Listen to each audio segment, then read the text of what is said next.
Hello, my name is Edward Kelly, Edwardkelly. I'm the General President of the International Association of Firefighters.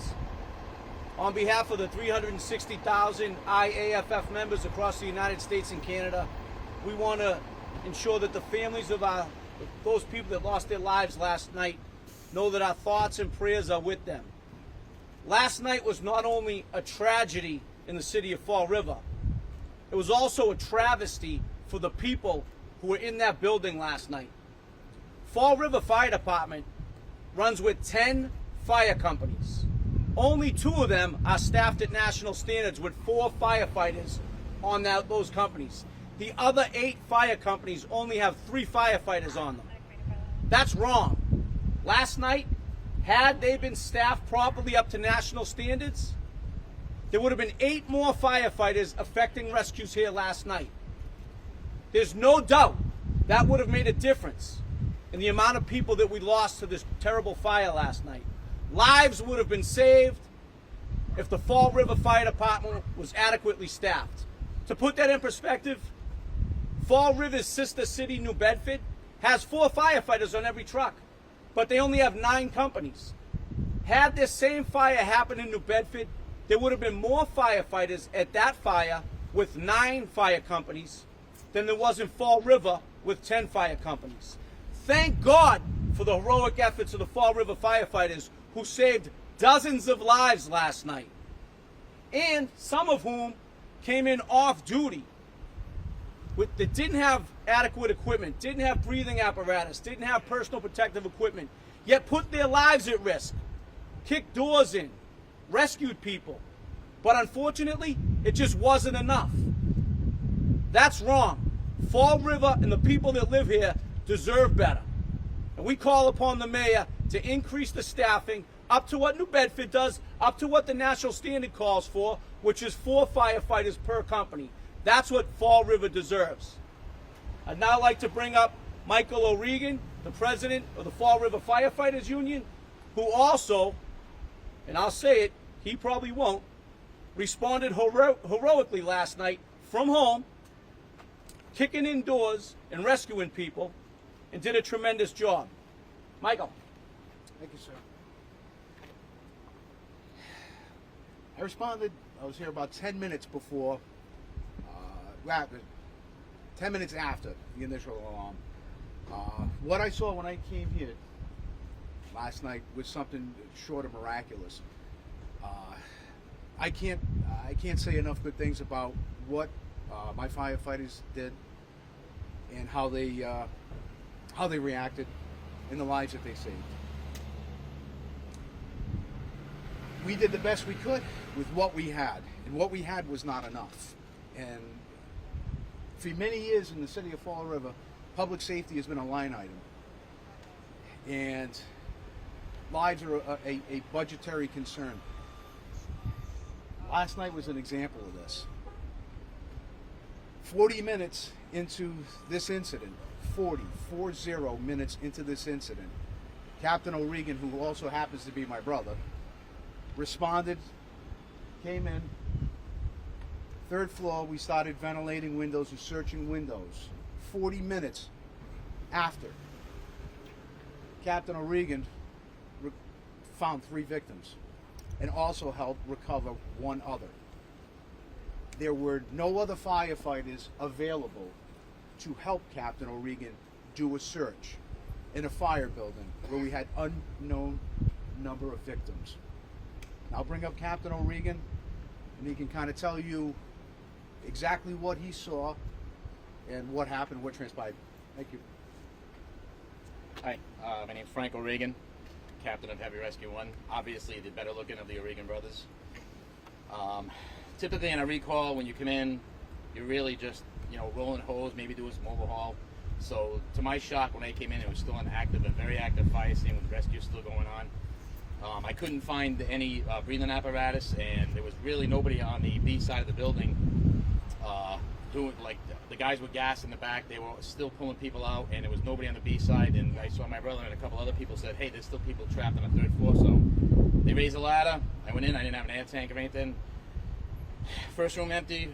Second door I kicked in, body. Next room empty. Next room body. I just kept yelling. Guys kept coming down. We kept dragging them out, but I searched as much as I could, and then after a while they just can't take that much smoke. So on my way out, I saw a crew struggling with a heavier person, and they were dragged. So I helped carry her out, but there was just nobody there. There was just nobody there, and I couldn't believe that after all this time there was still a whole area with people trapped. It was awful. It was 32 years. This is the worst loss of life fire scene, one of the worst fires I've been to, and I'm retiring next week, so I don't know who's next, but all right, thank you. So as you can see, notwithstanding the heroic efforts of the Fall River firefighters who came in off duty, those first arriving companies did not have adequate help on scene to effect the rescues that needed to be effected at the time of the fire in order to avert the large loss of life that we saw last night. So with that, I'll take any questions. Happy King, or anyone, can you kind of just explain play by play? You get to a scene like this, and are you paying the fire first and then rescuing people? And why would it be? Was it just a numbers thing? You didn't have the numbers to get around to that side of the building, or were people just placed in different areas? Sort of break down why you've been alone in one spot.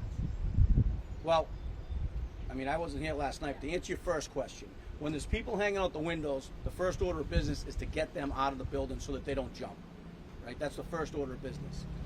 When you don't have adequate staffing, that takes away from the fire suppression efforts, which is to run a hose line and try to get water on the fire. So that's what we had here last night. A lot of our efforts went into effecting rescues. More and more people were at the windows. Effecting a rescue over a ground ladder is very labor intensive and risky.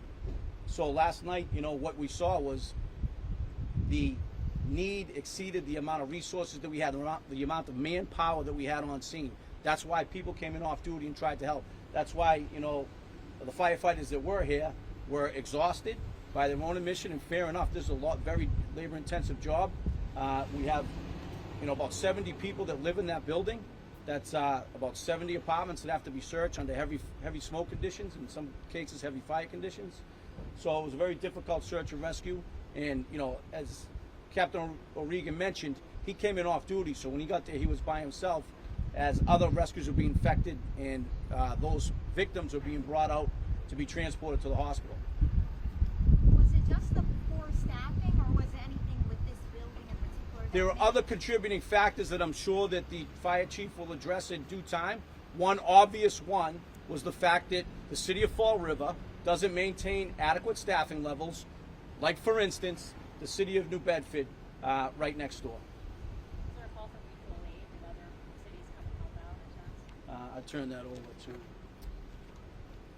Mutual aid, yeah, I believe that we had several communities, Tiverton, Somerset, Westport, might have had Swansea, covering the stations, but this scene was Fall River.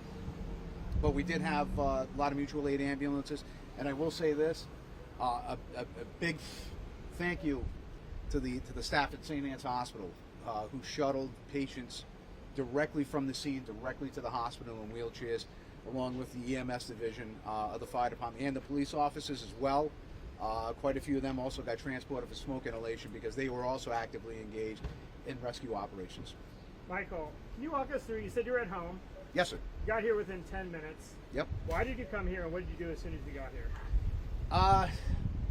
I heard the call, and I knew the address, and they had an active fire inside of an assisted living, and they were already calling out multiple rescues. I was supposed to be working today, so I already had my stuff ready, and I just responded here. When I got here, what I saw was everyone was overwhelmed, split between rescuing those that they could see and searching for those they couldn't see. And then there were crews that were actively engaged in fire suppression. The amount of people that we had, if you take 60 people, we have 30 firefighters on scene. That's 2 residents per firefighter. And we had to break the windows, ladder them, climb in, extricate them. Many of the people were non-ambulatory or unconscious. So each one took the air conditioners that were that screwed into the windows that we couldn't get out. Each one of them took a significant amount of time to extricate them from the building itself. And like I said, 40 minutes, and we were still actively finding victims in an active scene, and that was due largely to manpower. What was it like to be inside that building? And did you ever think twice about going in? Well, seeing as I didn't have any turnout gear and I didn't have any breathing apparatus, it was smoky. For quite a few of us that went in there that didn't have anything, and basically you do what you have to do. I didn't have time to go get the stuff, and we didn't have any extra stuff, so we did what we had to do. And did you realize at a certain point, I have to get out? The smoke is just too much. Yeah. Besides, the chief told us, you've eaten enough smoke. Get out. Get out. Go take a break. Both us, me, Captain O'Regan, quite a few other guys here, all the same. We all ate the same amount of smoke. We all did the same amount of stuff. None of us stood out as being more heroic than the others. We all did the best we could to try to effectuate a positive outcome at this scene. How are you doing today? A little hoarse, a little tired, but I'm okay. My main concern is with the guys here that had to experience this, the largest loss of life in Massachusetts in 40 years, and the families and the victims. I'm more concerned about them than I am myself. Were any of you among the injured firefighters? And have you been in contact with any of those women? I believe they were all minor injuries. Well, one of our members came by this morning, and he got 12 stitches to his hand from a glass window when he was trying to extricate it, and a lot of smoke inhalation. Are you able to say who called 911 and when that call came in? That I wouldn't know. What was it? First people that got here, what time did they get here? That would be up to the chief. I'm not specific on times and stuff. I know what time I got here. Can you walk through again the issue with the staffing? Like how many folks were here initially, and then I guess what ideally that number would be? We had actually the entire city. Every piece of apparatus, I believe, was here. It should have been. If this was the city of Fall River, if this was the city of New Bedford, or Boston, or Worcester, with 4 firefighters, there would have been 40 total firefighters initially on scene before any off-duty firefighters showed up. There were only 32.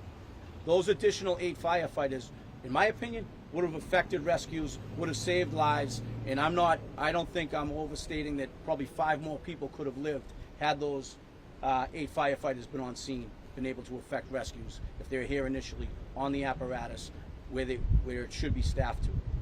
Eventually, more folks did show up than usually, right? They did, but as you know, time matters, and as the exposure to the smoke, people become unconscious, the CO takes over their bodies, and unfortunately they die if we don't get to them in time. And that's why time matters. That's why we have to have adequate staffing on the apparatus responding to these fires. How long have you been warning the city about staffing issues? I believe this is something going on for decades. It's been a pressing issue for many decades. Closures of companies, cutting back on staffing, reducing staffing. It's a slow, gradual process where the city balances the budget on public safety, and we find it completely unacceptable.